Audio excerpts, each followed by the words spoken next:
열왕기 2장 8절에서 14절입니다. 화면에 뜨겠죠?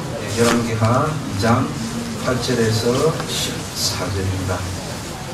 열왕기하 2장 8절. 엘리야가 겉옷을 가지고 말아 물을 치매 물이 이리저리 갈라지고 두 사람이 마른 땅 위로 건너더라. 9절은 여러분 읽어보세요. 시작.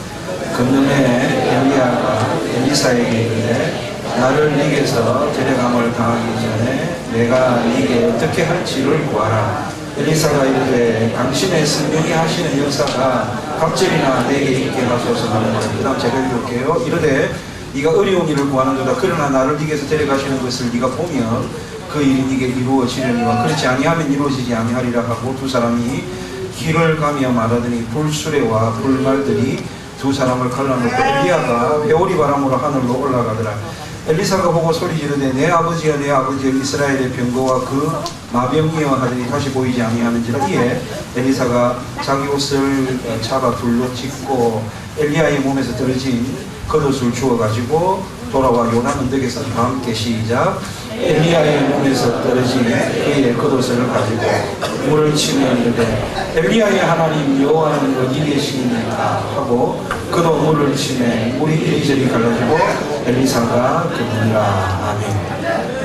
하여튼 교회 가보니까요 이런 표지판이 붙어서 화면에 보시면 보통은 우리 교회도 CCTV 작동 중 이분 써붙여놨어요. 하도 이상한 인간들이 많이 와서 그래서 도둑질도 하고 뭐 원래 화장실 뒤에 가서 막 담배도 피우고 막 이래가지고 CCTV 작동 중 이렇게. 그 옆에 보니까 뭐라고 되어 있어요. 2단 식별 카메라 작동 중. 요즘에 정말 이런 카메라가 있어야 될 것 같아요. 자, 여러분 오늘 저녁에 이곳에서는 뭐가 작동하고 있을까요? 우리 하나님의 은혜의 눈이 작동하고 있습니다. 우리 주님의 사랑의 마음이 작동하고 있습니다. 정말 우리 주님 와 계시거든요. 그 2주 전에 우리 아들이 이제 군에 가게 되는데 마지막 식사를 했어요. 하도 친구들하고 많이 만나느라고 저하고 식사할 기회가 한 번밖에 없었어요.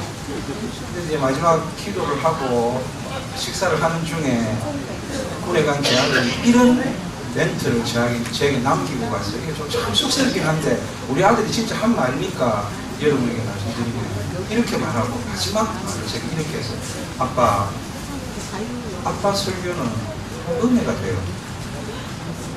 앞으로 2년 동안 물론 휴가는 더 없겠지만 2년짜리 말 하나를 남겨두고 갔어요. 아빠 설교는 은혜가 돼요. 이건요 제게 굉장히 위로가 되고 격려가 되더라고요. 그러니까 너무너무 세련되게 아빠에게 힘을 주고 격려를 하고 그렇게 간 거예요. 여러분 이 아이가 5살 때 그때 제가 창원교회 교육자로 있었는데 이 아이가 5살 때 있었던 그 사건이 생각이 나요.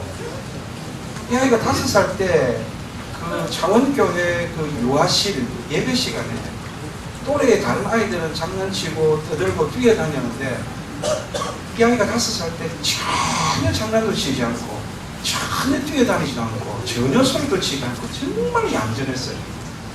원래 성격이 얌전해서 그런 게 아니라 그 아이가 그토록 얌전했던 이유는 교역자 자녀들이 예배 시간에 떠들면 성도들이 불편할 것이라는 것을 알고 스스로 조심했다. 몇 살짜리가? 5살. 안 믿으시는 눈치인데 다른 이야기를 하나 해볼게요.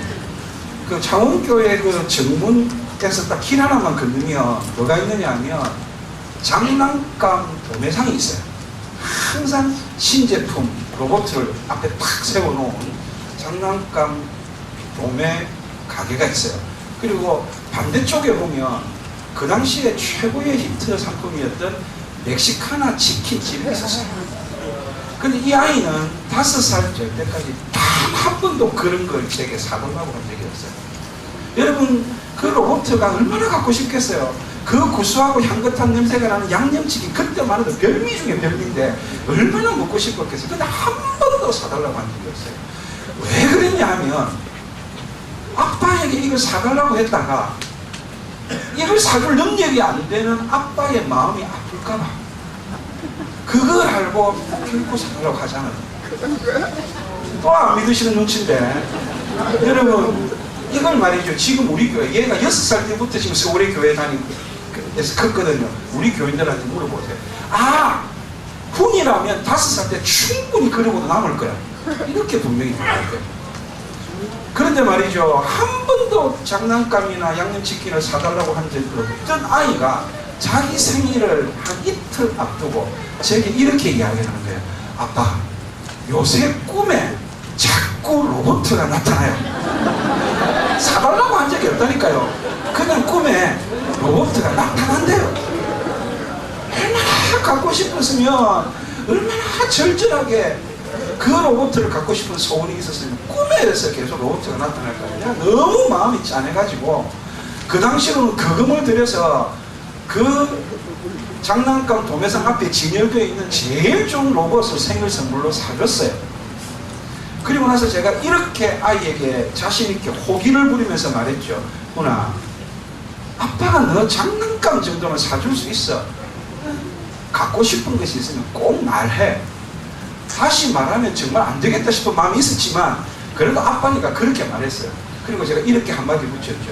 훈아, 오늘 아빠가 너에게 아빠 노릇 할 수 있어서 정말 행복해요. 아들이나 아빠가 훌륭하잖아요. 그렇죠? 오늘 아빠가 뭐 할 수 있어서 아빠 노릇 할 수 있어서 정말 행복해요. 여러분, 저와 하나님 사이가 그래요. 저의 간절한 소원, 저의 절절한 기도를 하나님이 들으시고 하나님께서 그걸 주시면서 응답하시면서 전 이렇게 말씀할 것 같아요. 사랑하는 아들아, 사랑하는 딸아, 오늘 내가 네 애비 노릇 할 수 있어서 참 행복해. 우리의 기도가 그런 거예요. 우리가 기도할 때 하나님 행복해 하세요. 그 기도를 하는 것도 기특한데 하나님께서 그 기도를, 아버지께서 그 기도를 받으시고 아빠 노릇을 할 수 있다는 것 때문에 정말 행복해 하시죠. 그게 여러분 우리의 기도. 오늘 여러분 본문에는 정말 절절한 소원, 간절한 소원을 가진 한 사람이 나옵니다. 너무 소원이 간절해서 꿈에도 계속 이 소원이 나타났을 것 같은 그런 소원을 가진 한 사람이 나오는데 그 사람의 이름이 엘리사입니다. 뭐라고요? 엘리사. 그의 스승의 이름은 엘리야입니다. 이름이 되게 비싸죠.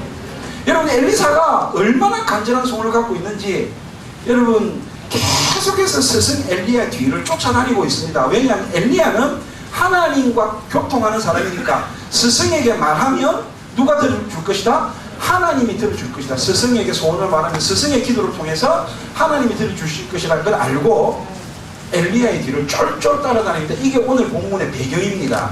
엘리야가 이제 마지막, 자기 인생의 마지막 길을 걸어가고 있습니다. 이제 조금 있으면 회오리 바람을 타고 하늘나라로 승천할 것입니다. 이 땅이 없을 것입니다. 그래서 마지막 자기가 사역했던 사역의 현장들을 하나하나 돌아보고 있는 것입니다. 그 사역의 현장들, 하나님의 기적의, 하나님의 능력의 현장들을, 선지학교가 있는 그 자리들을 돌아보려고 하는데 다른 제자들은 한 명도 안 쫓아오는데 이 엘리사 혼자서 계속 쫓아오는 거예요.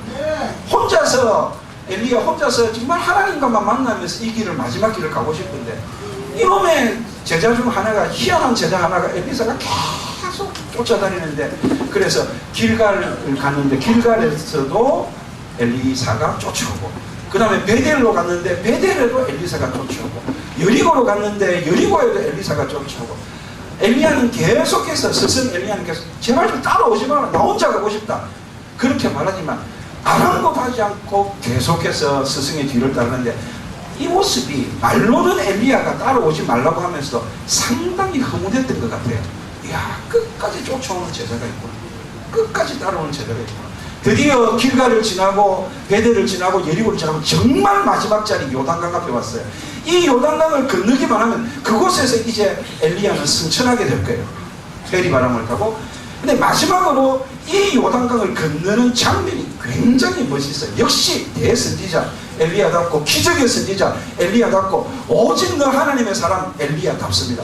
어떻게 여러분 건너는지 8절 말씀을 보시면, 화면을 보세요. 8절 말씀 보시면 엘리야가 겉옷을 가지고 말아 물을 치매 물이 이리저리 갈라지고 두 사람이 마른 땅 위로 건너더라 라고 하고 있습니다.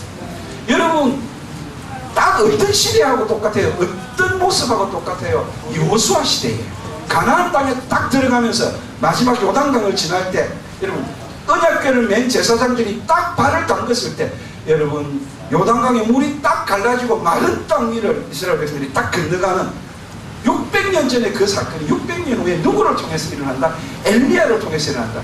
요단강이 갈라지고 새로운 땅에, 요단강을 건너서 새 땅에 들어가는 것은 새 시대가 열린다는 것입니다. 하나님께서 이 엘리야의 마지막 기적을 통해서, 요단강이 마른 땅처럼 갈라지는 마지막 기적을 통해서 하나님은 뭔가 새 시대가 열릴 것이라는 암시를 해주고 있는데요. 어쨌든 여러분 엘리야와 엘리사는 함께 그 기적의 요단강 길을 건너서 마침내 이제 요단강 언덕에 오르게 됩니다. 건너편 언덕에 오르게 되는데 이제 진짜 마지막입니다. 그래서 지금까지 따라온 엘리사의 소원이 간절하다는 것을 알고, 그 마음, 그 속사정을 알고 스승 엘리야가 엘리사에게 묻습니다. 내가 네게 어떻게 할지를 구하라. 소원이 있으면 말해봐라. 네가 원하는 거 내가 지금 이제 마지막 순간인데 네 소원 말해봐라 라고 했을 때 정말 기다렸다는 듯이 그렇게도 간절히 말하고 싶었던 그 소원을 엘리사가 엘리야에게 말합니다. 과연 이 엘리사의 소원은 무엇일까요? 무슨 소원이 있길래 그토록 스승을 끝까지 따라가서 하나님께 스승을 통해서 말하고 싶었을까요? 그 소원, 그 간절한 소원을 여러분들이 화면을 통해서 보시겠습니다. 9절 하반절을 보시면 드디어 엘리사가 말합니다. 엘리사가 엘리야에게 말하죠. 엘리사가 이르되 당신의 성령이 하시는 역사가 갑절이나 내게 있게 하소서 하는지라. 상당히 건방진 소원을 말하지 않습니까? 당신의 성령, 스승님에게 행하신 성령의 역사가 갑절이나 내게 있고, 나는 당신보다 갑절의 수준의 선지자가 되고 싶습니다. 당신의 시보다 갑절의 역사를 만들고 싶습니다. 이런 아주 당돌한 소원처럼 들리지 않습니까? 스승보다 뛰어난 사역자, 스승보다 뛰어난 시대를 만들겠다는 것을 스승 앞에서 말하고 있지 않습니까? 굉장히 당돌해 보이고 굉장히 건방져 보입니다. 여러분, 엘리사가 왜 갑절의 성령의 역사, 옛날 성경에는 갑절의 영감이라고 되어 있죠. 갑절의 성령님의 감동, 왜 갑절의 은혜를 이토록 간절하게 소원할까요? 뭔가 하고 싶은 게 있어서, 뭔가 목적이 있어서 그러는 것 아니겠습니까? 그래서 도대체 무엇을 하고 싶어서, 왜 어떤 목적으로 이렇게 당돌하고 건방지게 갑절의 은혜를 구할까요? 스승보다 갑절이나 잘 되기를 원할까요? 조금 이따가 이야기를 하고요. 여러분, 지금 여러분이 이런 생각을 할까요? 그까지 갑절 가지고 목사님 뭐 그러십니까? 여러분, 다니엘서 1장 20절 보면 하나님께서 다니엘에게 지혜를 주셨는데 바벨론의 박사들보다 10배나 많은 지혜를 주셨다. 적어도 10배쯤은 돼야 당돌하다 할 수 있죠. 또 여러분, 창세기 26장에 보면 이삭이 그 해에 그랄 땅에서 농사를 지어서 100배나 얻었다라고 이야기합니다. 적어도 100배는 돼야죠. 이삭은 목축하는 사람이에요. 그런데 그 땅에 농사를 지어서 농사 전문가인 그 땅의 사람들보다 100배나 얻었대요. 적어도 100배는 돼야 돼요. 그리고 여러분, 신명기 1장 11절에 보면 하나님께서 모세를 통해서 이런 선언을 하십니다. 너희를 현재보다 1000배나 많게 하리라. 적어도 하나님의 스케일, 하나님께 구하려면 10배 정도는, 100배 정도는, 1000배 정도는 구해야 이게 스케일이 맞죠. 뭐 우리가 여러분 씨 뿌리는 비유에서도 씨 하나가 옥토에 떨어지면 적어도 몇 배? 30배, 60배, 100배 이쯤은 되는데 갑절 2배, 이건 아무것도 아니잖아요. 그런데요, 진짜 그럴까요? 제가 오늘 그 이야기를 한다고 그랬습니다. 우리 집 가훈이 거절하지 말자 해서 그 여자하고 결혼했다 그랬잖아요. 1995년 5월 27일에 결혼했는데, 그 결혼할 당시에 제가 부산에서, 제가 거친 교회는 딱 3교회 밖에 없어요.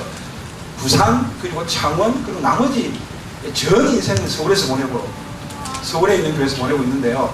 그 부산에 제가 강도사, 전도사 3년 차에 제가 결혼했고, 다음 결혼 기념일이 강도사 1년 차였어요.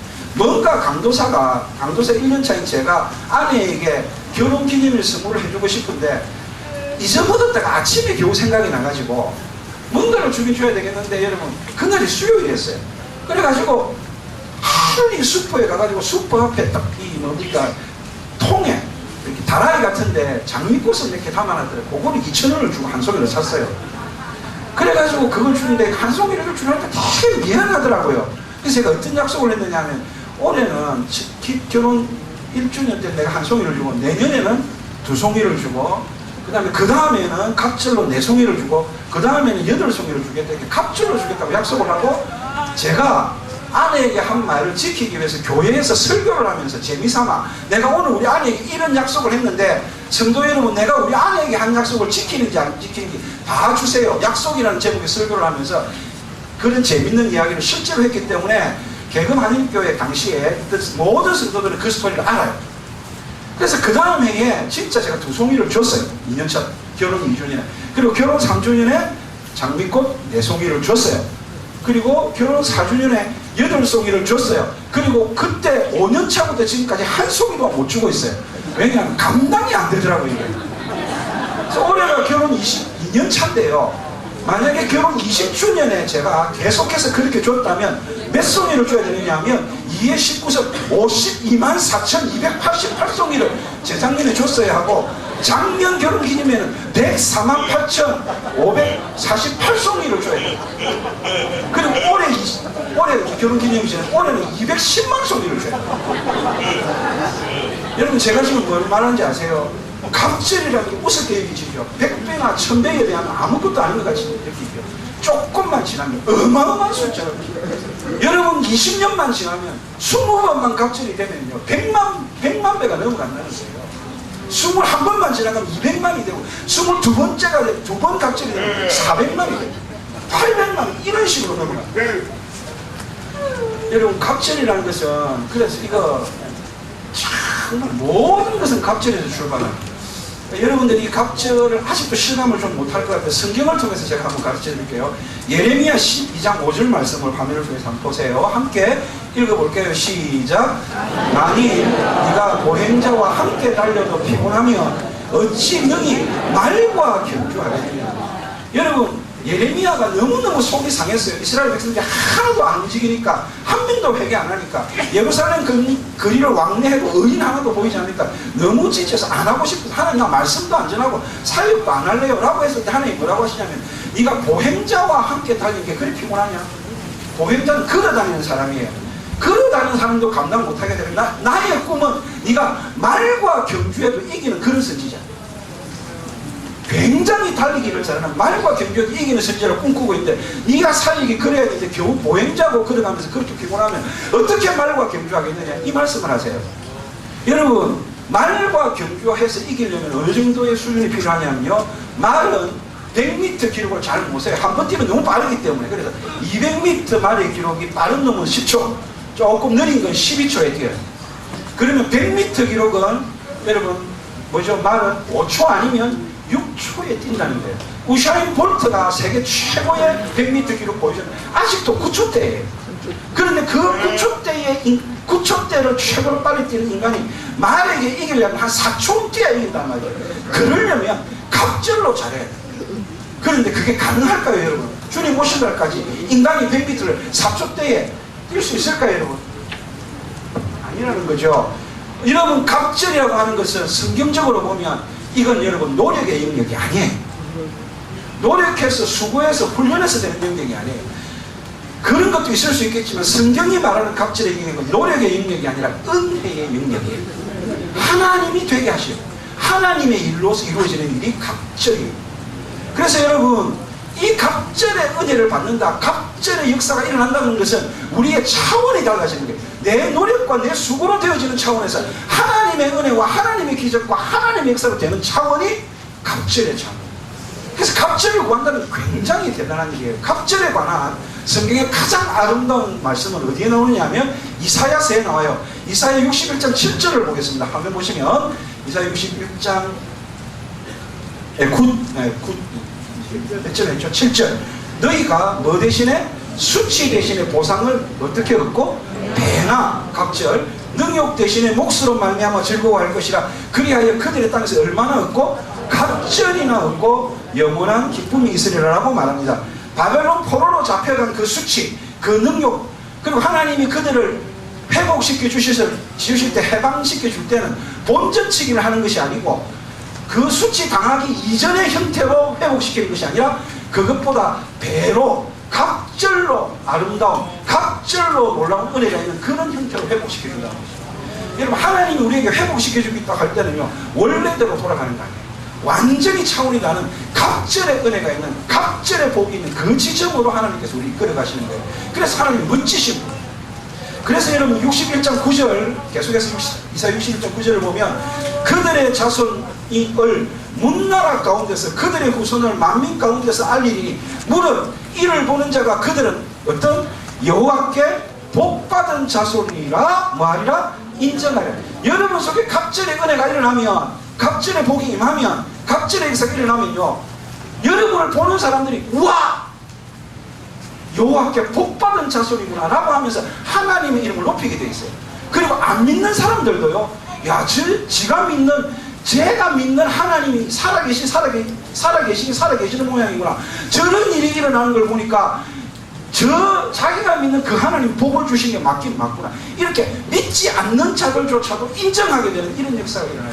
교회가 여러분 갑절만 부흥해도 주변에서 여러분 딱 인정이 들어옵니다. 안 믿는 사람들도 저 교회는 보통 교회가 아니네. 여러분의 인생 속에 갑절의 성령의 역사가 일어나면, 갑절의 은혜가 임하면, 갑절의 영적인 감동이 나타나기 시작하면 사람들이 다르게 보이죠. 그런데 여러분을 다르게 보는 게 중요한 것이 아니라 여러분에게 그 일을 하신 하나님의 이름이, 여호와의 이름이, 그래서 여호와께 복받은 자손이라는 인정을 받게 됩니다. 그 지점이 갑절의 지점이에요. 자, 그러면 이제 우리는 다시 한번 생각을 해보십시다. 왜? 도대체 뭐 때문에 엘리사는 그토록 간절하게 갑절의 은혜를 구했을까? 그 이유가 있어요. 여러분도 암만 오늘 저녁에 하나님 저에게 갑절의 은혜를 주시옵소서 해도 잘 안 일어납니다. 왜? 왜 달라 하는지 목적이 분명해야만 하나님도 주세요. 갑절을 주봤자 소용없는 사람한테 안 준다니까요. 괜히 자기 잘 되기 위해서, 자기 잘 살기 위해서 지금보다 갑절의 복을 주시고 갑절의 재산을 주시고 갑절의 뭘 달라고, 하나님이 그런 식의 기도는 안 들으십니다. 이 부분은 너무 중요한 부분이기 때문에 그런 응답은 안 하십니다. 반드시 목표가, 그 이유가 확실할 때, 그 이유가 진짜 엘리사와 같은 이유가 될 때 여러분이 이 역사가 일어나는데, 그래서 여러분 우리의 인생의 목적은 어차피 하나님의 영광입니다. 하나님의 영광 안에서 우리가 딱 목표 하나를 오늘 세우는 거예요. 목표 하나를 세우고 그 목표를 세운 다음에 뭘 달라고 기도하자? 간구하자. 오늘 제목이 아름다운 간구. 정말 한번 하나님께 갑절을 달라고, 누구에게도 주셨으니까, 엘리사에게도 주셨으니까 제게도 주옵소서, 이렇게 배짱으로 한번 기도할 텐데, 도대체 어떤 목적, 어떤 이유에서 갑절을 달라고 했을까? 그게 여러분 오늘 읽은 말씀 중에 12절 상반절에 나옵니다. 화면을 보시면 다 함께 읽어보겠습니다. 시작. 엘리사가 보고 소리 지르되 내 아버지여, 내 아버지여, 이스라엘의 병거와 그 마병이여 하더니 다시 보이지 아니하면서. 여러분, 엘리야가 회리 바람을 타고 승천할 때 하늘로 오를 때 엘리사가 자기의 스승을 불렀던 그 여러분 외침을 들어보십시오. 내 아버지여, 내 아버지여, 이스라엘의 병거와 그 마병이여. 여러분, 이스라엘의 병거와 마병은 이스라엘을 지킨다는 뜻입니다. 병거와 마병. 그런데 이스라엘을 지키는 자가 엘리사에게는 왕이 아니었습니다. 이스라엘을 지키는 자가 엘리사에게는 정치인도 아니었습니다. 이스라엘을 지키는 자가 여러분 엘리사에게는 적어도 북이스라엘의 기업가가 아니었습니다. 이스라엘을 지키는 자가 적어도 엘리사에게는 군대가 아니었습니다. 엘리사의 눈에 정말 이스라엘을 지키는 진짜 마병과 군대는 오직 하나님의 말씀의 통로였던, 하나님의 은혜의 통로였던 그의 스승. 이 말은 자신도 그 스승의 뒤를 이어서 이스라엘을 지키는 자, 하나님의 말씀의 통로, 능력의 통로, 은혜의 통로, 복의 통로가 되는 그 길을 가겠다는 것을 하나님 앞에 선언하고 있는 것입니다. 그래서 이렇게 기도하는 것이죠. 스승이여, 저도 스승의 뒤를 이어서 이스라엘의 병거와 마병이 되고 싶습니다. 이스라엘의 복의 통로가 되고 말씀의 통로가 되고 은혜의 통로가 되겠습니다. 그러니 내게도 갑절의 은혜를 주시옵소서. 그렇게 요청하고 있는 것입니다. 그런데 재밌죠. 그런데 왜 갑절이냐고요. 그냥 은혜를 달라고 해도 되잖아요. 근데 왜 또 갑절입니까? 이 부분을 여러분이 잘 아셔야 됩니다. 우선요, 갑절이라고 하는 것은 기본적으로 이건 여러분 장자권입니다. 장자권. 수많은 여러분 제게 두 아들이 있어요. 이스라엘의 법대로 유산을 물려주려면 물려줄 유산도 없어요. 그렇지만 굳이 물려준다면 아들이 2명이지만 여러분 제 재산을 3등분 해야 돼요. 왜냐하면 장자에게는 무조건 그걸로 갑절로 줘야 돼요. 아무리 말 그러니까 항상 6명의 자녀가 있으면 7등분에서 2등분은 누구에게 줘야 된다? 장자에게. 그러니까 갑절의 개념은 이 이스라엘 사람은 전부 장자권이라는 생각을 갖고 있어요. 상식적으로. 그러니까 갑절의 은혜를 달라고 이야기하고 갑절의 성경에서 달라고 한다는 것은 수많은 제자, 여러분 성경을 잘 보면 한 50명쯤 제자가 등장해요. 이 사건 전후에서 그 50명의 제자 중에서 내가 선지자의 장자권을 갖고 싶다, 내가 그 선지자의 대를 이어가고 싶다는 뜻이기도 해요. 그게 기본이에요. 그러나 이것보다 훨씬 중요한 이유가 있어요. 그리고 오늘 제가 여러분에게 드리고 싶은 말씀의 핵심 하이라이트가 여기에요. 오늘 내가 하나도 안 웃기고 여러분에게 웃기보니까 별로 웃도 않았기 때문에 하나도 안 웃기고 딱 하나님 말씀만 전하는데 마음 먹고 전하는데 오늘 이 시간에 딱 정신을 차려요. 왜 그러면 여러분 복의 통로가 되고 싶어 하면서 이스라엘의 병과 마병이 되고 싶어 하면서 그냥 은혜를 달라고 하지 왜 갑절을 달라고 해요? 물론 장자권도 있지만 그것보다 훨씬 중요한 이거예요. 잘 들으세요.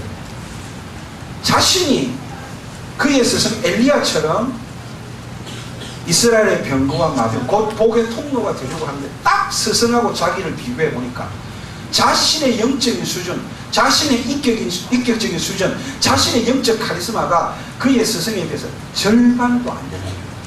스승은 평생 이 사역을 해와서 자기는 처음 시작하는데 택도 아니거든요. 그러니 스승의 절반도 안 되는 자가 처음부터 이스라엘의 병과 마병이 되고 복의 통로가 되면 적어도 하나님 얼마를 주셔야 된다? 갑절은 주셔야 내가 스승의 뒤를 이어갈 수 있습니다. 이런 뜻이에요. 또 하나, 엘리야의 시대보다 자신이 사역할 시대를 바라보니까 훨씬 더 패역한 시대가 될 것이고 백성들도 훨씬 더 여러분 더 하나님을 배반할 수 있는 훨씬 더 타락할 수 있는 이런 시대를 살아갈 게 분명해요. 그래서 하나님 똑같은 백성이라면 내가 그냥 은혜 구하겠지만 스승의 시대보다 훨씬 더 다루기 어려운 스승의 시대보다 훨씬 패역한 그 시대와 그 백성을 그들에게 하나님의 사역을 하려면 적어도 저에게는 갑절을 주셔야 합니다. 내가 스승의 반도 안 되는 거예요. 얼마나 겸손한 기도예요. 당돌한 기도 아니죠. 금강진 기도 아니죠. 진짜 겸손한 기도. 여러분 저는 사역을 하면서 잘했다라고 생각하는 몇 가지 중에 여러분 제가 처음부터 우리 성도들에게 어제도 말했지만 사랑이 제일 큰 교회가 되자 그 말했고 또 하나는요 우리 교회의 라이벌에 대해서 이야기했어요. 우리 교회 라이벌은 합동측 홍강교회도 아니고 우리 교회보다 큰 교회였어요. 또 감리교회에 있는 홍성교회도 아니고 바로 옆에 다 붙어 있어요. 우리 교회의 라이벌은 이런 교회들이 아니라 초대교회가 우리 교회 라이벌입니다. 여러분 라이벌이 좋아야 수준이 높아지는 거예요. 김연아가 잘하는 이유가 라이벌인 아사다마오가 있기 때문에. 전에 송대관 씨가 요즘처럼 구설수에 안 올라와서 TV에 나와서 하는 이야기 들었어요. 자기가 이렇게 잘 되게 된 이유가 태진아라는 라이벌이 있기 때문이다. 그 이야기를 하는 것도 라이벌이 중요하고 여러분 여러분의 수준을 옆에 있는 사람을 라이벌로 생각하면 안 돼요. 그러니까 자꾸 질투하고 시기하고 아니에요. 여러분 저는요 제 라이벌이 누군지 아십니까? 두 사람 구약에서는 다윗, 신약에서는 바울. 나는 내 라이벌을 그렇게 여기고 있다고. 난 내 옆에 있는 교회 목사님, 내 동기 목사님 내 라이벌 아니라니까. 라이벌의 수준을 높여놔야 나도 수준이 높아져. 그래서 동기들이 잘 되면 감사하고 부목사들이 잘 되면 더 감사하고 이 땅에 지금 현재 내 동시대로 살아가는 목사님들하고 여러분 제 라이벌 아닙니다. 진짜 성경에 왜 그 수많은 인물들을 주어서 오늘처럼 엘리야, 엘리사 이야기를 왜 하실까요? 여러분이 영적 라이벌을 이런 사람들의 수준에 맞추었어. 왜냐하면 엘리야의 하나님이 엘리사의 하나님이고 엘리야의 하나님이 엘리사의 하나님이 나의 하나님이잖아요. 하나님이 다르지 않잖아요. 스스로 작게 만들지 말라 그 말이에요. 사랑하는 성도 여러분, 그래서 그때 제가 우리 성도들이 그렇게 이야기했죠. 그런데 말이죠 성도 여러분, 우리가 초대교회가 우리의 라이벌이고 초대교회처럼 되려면 여러분이 갑절의 은혜를 구해야 돼요. 왜냐하면 여러분의 수준은 초대교회 성도들의 절반도 안 돼요. 제가 보기엔. 그럼 갑절의 은혜를 구하셔야 돼요. 여러분 초대교회 시대가 핍박을 받았지만 그 시대보다 지금의 시대가 훨씬 더 패역한 시대잖아요. 훨씬 더 악한 시대잖아요. 이런 악한 시대에 하나님의 복의 통로가 되려면 하나님 갑절을 달라고 너무나 이유가 분명하잖아요. 너무나 목적이 분명하죠. 그래서 구하면 주신다는 거예요. 사랑하는 여러분, 그러면 이 이야기를 해볼게요. 정말 엘리사는 갑절을 받았을까요? 정말 엘리사는 하나님으로부터 엘리야 선지자를 계승해서 이스라엘의 병거와 마병이 되는 복의 통로가 되는 그런 하나님의 임명을 받았을까를 보거든요.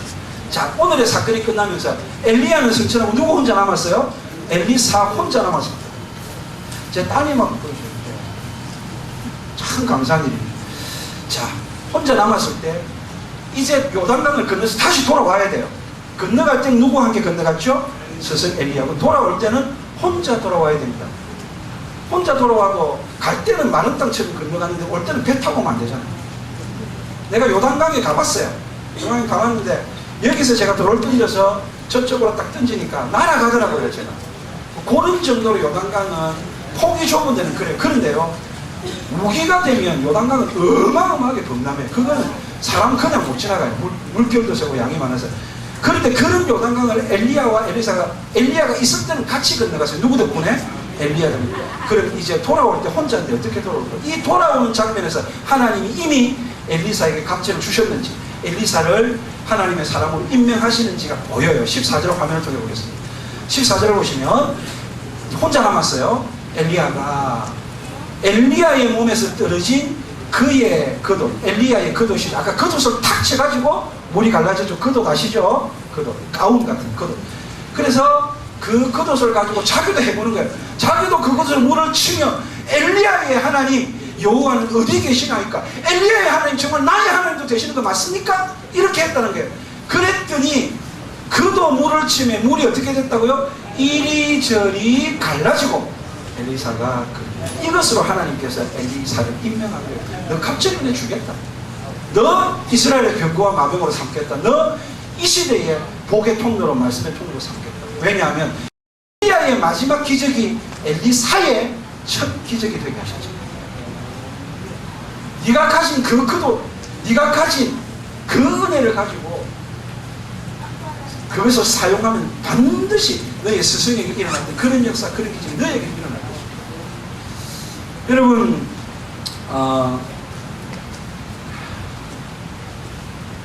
엘리사가 실제적으로 갑절을 받았는가 하는 게, 요즘에 그 열왕기서를 혹이 교회마다 이제 여러분들 그 새벽기도 하는 교재가 있는데, 복 있는 사람, 우리 교단에서 복 있는 사람 그 교재를 쓰는 제가 집필위원이고, 제가 쓴 부분 읽고 많은 피드백이 들어와요. 난 절대 내 자랑하는 사람이 아니에요. 있는 이야기만 해요. 그런데 여러분, 요즘에 지금 열왕기 하부분을 쭉 계속해서 지난주까지 내용이 제가 쓴 글이에요. 그런데 이거를 쓰면서 다시 한번 보니까 참 재밌는 게 하나 있더라고요. 아까 제가 엘리야가 승천하기는 그 어간에는 엘리야가 하늘나라로 올라간지 모르고 가다가 어디 엘리야가 떨어진 줄 알고 엘리야의 시체를 찾겠다고 나서는 제자의 수가 50명이에요. 열왕기하 2장에서는. 근데 열왕기하 4장에 가면 엘리사에게 어떤 사건이 일어나냐면 바알 살리사라는 곳에서부터 한 사람이 와서 보리떡 20개, 그때 기근이 있었던 때거든요. 7년 기근 때인데 보리떡 20개를 선지 학교에 가져와가지고 이거 선지 생도들 좀 먹이시라고. 근데 보리떡 20개 가지고 택도 없는데, 그런데 엘리사가 그 보리떡 20개를 가지고 몇 명을 먹이는 구약판 500여 기적이 일어나냐 하면 100명을 먹이는 기적이 나요. 그러니까 벌써 얼마 지나지 않는데 제자의 수가 갑절로 늘어나고 있습니다. 더 중요한 것은요, 엘리야가 여러분 이 땅에 있으면서 행한 기적의 숫자는 세어보면 9개예요. 그런데 엘리사가 이 땅에 있으면서 행한 50년 동안 사역을 하면서 성경에 기록된 엘리사를 통해 일어난 기적은 17개예요. 그러니까 너무 아깝잖아요. 한 개만 더 있으면 딱 따블이 되겠는데 한 개가 모자라서 우리 모두를 안타깝게 합니다. 하나만 있으면 진짜 따블인데, 진짜 갑절입니다. 그래서 결국 17개밖에 못하고 된 거지. 17개 하고 누가 죽어요? 엘리사도 죽습니다. 그런데요, 엘리사가 죽고 나서 희한한 일이 하나 벌어집니다. 여러분, 이제 여러분의 성경 열왕기하 13장 20절을 화면으로 한번 보십시오. 13장 20절을 화면으로 보시면 누가 죽었어요? 엘리사가 죽으니 그를 장사였고, 그리고 해가 바뀌었어요. 다음 해가 되었는데 모압이라는 나라의 도적대들이 이스라엘 땅으로 도적질을 하려고 삼적들이 들어온 거예요. 근데 마침 21절을 보겠습니다. 13장 20절. 마침 그때 사람을 장사하는 자들이, 장사를 지내고 시체를 메고 가는 사람들이 있었는데, 모압의 도적대를 보고 큰일 났잖아요. 시체를 동굴 같은 묘실에 팍 던져놓고 다 걸음 하나 살려고 도망가 버렸어요. 근데 그 시체가 하필 던져진 곳이 어디냐면 엘리사의 묘실에 던져진 거예요. 어떻게 됐어요? 마침 사람을 장사하는 자들이 그 도적대를 보고 그의 시체를 던졌는데 어디로 던졌죠? 엘리사의 묘실에 들이던짐에 시체가 어디에? 엘리사의 뼈에 박자 곧 회생하여 일어섰다. 이래서 딱 18개가 맞춰져요. 이건 그냥 제가 재미로 만들어 세워본 거예요. 실제로 딱 그렇게 돼요. 그래서 이런 의미에서 갑절의 역사는 일어났어요. 그러나 더 중요한 거, 정말 중요한 것은요, 엘리사가 죽을 때 어떤, 엘리야가 승천할 때 뭐라고 그랬죠? 엘리사가 내 아버지여, 내 아버지여, 이스라엘의 병거와 그 만. 엘리사가 죽을 때 누군가 한마디 합니다. 그 엘리사가 임종하는 장면에서 누군가가 어떤 말을 했는지를 왕하 13장, 열왕기하 13장 14절 화면을 통해서 보겠어요. 화면을 통해서 봅니다. 왕하 13장 14절. 엘리사가 이제 죽습니다. 엘리사가 죽을 병이 들면 이스라엘의 왕 누가 내려갔죠? 요아스가 그에게 내려와 자기의 얼굴에 눈물을 흘리며 가는데 뭐라고 말하죠? 내 아버지여, 내 아버지여, 이스라엘의 병거와 왕. 그런 인생 사람. 요아스 좋은 왕 아니에요. 나쁜 왕인데도요. 그 나쁜 왕이 보기에도 진짜 이스라엘의 병거와 왕이에요. 자기가 스승 엘리사에게 했던 똑같은 소리를, 누가요? 요아스가 자신이 죽을 때. 여러분, 제가 여러분이 이 이야기를 꼭 하고 싶어요. 평생 잊지 마세요. 가슴에 새겨야 할 메시지 하나 말씀드리겠습니다. 여러분, 엘리야에게 행하신 하나님은 엘리사에게도 행하셨습니다. 엘리사의 시대에 역사하신 하나님은 엘리사의 시대에도 역사하셨습니다. 엘리야의 삶의 현장에서, 사역의 현장에서 일하셨던 하나님은 엘리사의 삶의 현장에서도 일하셨습니다. 그래서 제가 이런 말을 만들었습니다. 제가 만든 말입니다. 화면 보시면 새겨야 할 메시지 조금 위에 있습니다. 보이십니까? 예. 화면 보시면 새겨야 할지 보세요. 이렇게 기억해 주십시오. 언젠가 주님 행하신 적 있으면 지금 행하실 수 있어요. 지금 우리 어디선가 주님 행하신 적이 있으면 여기서 행하실 수 있습니다. 누군가에게 주님 행하신 적이 있으면 나에게도 행하실 수 있습니다. 왜냐하면 거기 그때 그에게 행하신 하나님이 나의 하나님. 그래서 지금 여기서 나에게도 오늘 행하실 수 있습니다. 우리가 갑절의 은혜를 구해야 할 이유는 이런 하나님이시기 때문에 우리에게 갑절의 은혜를 주셔서, 갑절의 영적인 감동을 주셔서 기어이 그때 행하신 그 일을 지금 행하실 수 있게, 거기서 행하셨던 그 일을 여기서 행하실 수 있게, 그에게 행하셨던 그 일을 나를 통해서 행하신 그런 하나님께 우리가 구하는 거죠. 이제 여러분 중요한 결정을 하셔야 돼요. 어차피 여러분 오직 너 하나님의 사람은 다른 말로 하면 복의 통로입니다. 복음의 통로입니다. 사명으로 살아갑니다. 여러분이 오늘 이 저녁에 하나님 이제 내 남은 생에 이왕 사는 것 오직 너 하나님의 사람으로서 하나님이 쓰시는 인생, 나의 시대에 영적인 병과 마병으로 나에게 주신 사람들과 나에게 주신 공동체를 지키는 자로서 그들에게 누구를 만나든지 그에게 복의 통로가 되고, 복음의 통로, 말씀으로 복의 통로가 되고, 기도로 복의 통로가 되주는 그런 인생을 살때니까 하나님 제발 저에게도 갑절의 은혜를 한번 주옵소서. 갑절의 은혜가 회복의 시점이고, 갑절의 은혜가 차원이 다르는 지점이고, 갑절의 은혜가 믿음의 전승기가 시작되는 지점이고, 갑절의 은혜가 여러분을 진짜 놀라운 하나님의 사람으로서의 가장 존귀한 삶을 살게 하는 그런 지점이라는 것입니다. 우리는 그렇게 기도했습니다. 우리는 그렇게 교회가 되는 것을 보았습니다. 실제로 갑절의 역사가 일어나는 것을 보았습니다. 사랑하는 성도 여러분, 저는 이렇게 우리 성도들과 함께 기도했습니다. 하나님, 진짜 갑절 주시면 감사도 갑절로 할게요. 진짜 갑절 주시면 찬양도 갑절로 할게요. 진짜 갑절 주시면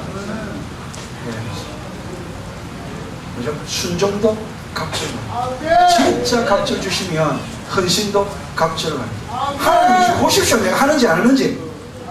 그렇게 우리가 배짱을 기도했습니다. 갑절이. 이제 오늘 말씀 마치고 오늘 다음에 되게 좋은 프로그램이 돼요. 그래서 내가 조금 빨리 가르쳐주는 게 인기 관리에 좀 도움이 되고 그래서 오늘 굉장히 중요한 예시를 전해드렸습니다. 어제 저녁보다 한 갑절은 더 잘 되는 것 같아요. 우리 친해져서 그런가. 아, 진짜 내가 보면서 오늘 저녁에 어제 저녁보다 갑절의 역사가 일어나게 되는 일어났을 것 같아요. 내일 아침도 여러분 뭐 해야 되죠? 제일 먼저 주님 이름 부르고 내가 주님 사랑합니다 하고 하셔요. 그리고 오직 너 하나님의 사람 되게 하시면 감사합니다. 오직 너 하나님의 사람으로서 나의 시대에 나의 공동체 속에서 내가 만나는 사람들 속에서 그들을 영적으로 지켜내는 이스라엘의 병거와 마병, 그들에게 말씀과 기도를 통해서 복의 통로로 살고 싶습니다. 그러니 오늘부터 갑절을 좀 실제로 여러분에게 일어나는 일을 경험해 보시기 바랍니다. 놀라운 역사가 일어난다. 진짜 일어난 일입니다. 진짜 지금도 이루어집니다. 이렇게 여러분 살아가는 사람들이 부른 노래가 오소서 진리의 성령, 성령님의 갑절의 성령의 역사입니다. 이 땅 흔들며 임하소서. 거짓과 탐욕 죄악의 우리 가슴 좀 펴소서. 오소서 은혜의 성령님, 갑절의 은혜를 주실 성령님, 하늘 가르고 임하소서. 거룩한 불꽃 하늘로서 임하사 타오르게 하소서. 주 영광 위에 부흥의 불길 타오르게 하소서. 진리의 말씀 이 땅 새롭게 하소서.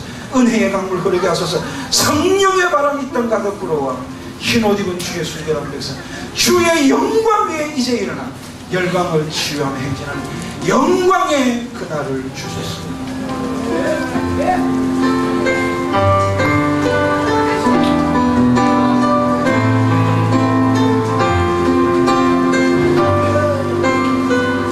오소서 진리의 성령, 오소서 진리의 성령, 이 땅 흔들며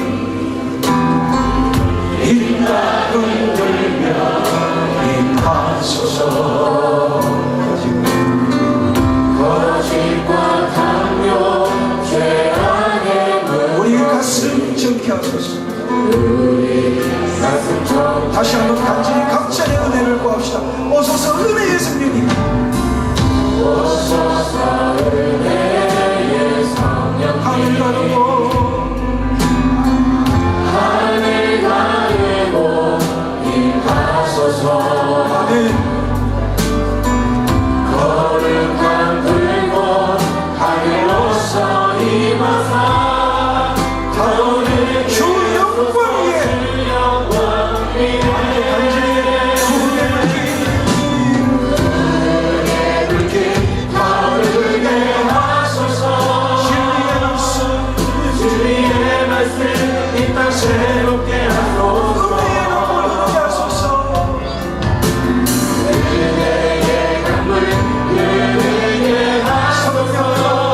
여호와는 내게 복을 주시고 너를 지키시기를 원하며 여호와는 그의 얼굴을 내게 비추사 은혜에 베푸시기를 원하며 여호와는 그 얼굴을 내게로 향하여 드사 평강 주시기를 원하노라.